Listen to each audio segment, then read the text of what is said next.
Alright, friendly faces, it's time to decorate my new red velvet recipe cake.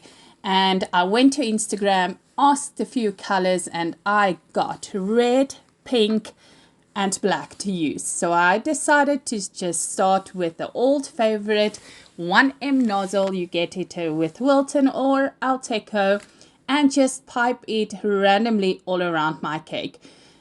Doesn't have to be very perfect and neat. I like the way it was a little bit uneven. And then I just took a multi-star with a pink frosting and made swirls and dots all around where I found open spaces.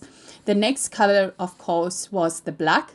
I just ended up putting a very plain round nozzle into my piping bag and did exactly the same as I did with the pink. Wherever I found a little space, I started to just press some dots to get that black in there.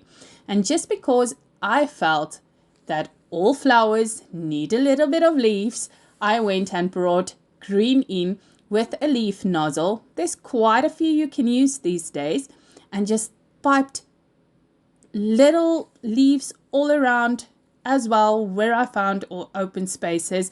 At first I did one, and then I decided I'm going to do two, and again just went all around the cake where I found some spaces.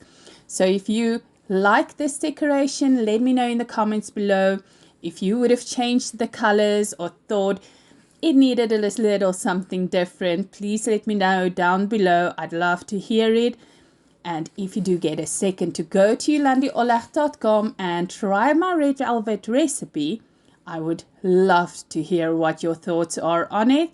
And I'll definitely see you in the next video. Thank you so much for watching. It means the world. And I really hope you enjoyed this one. Toodles!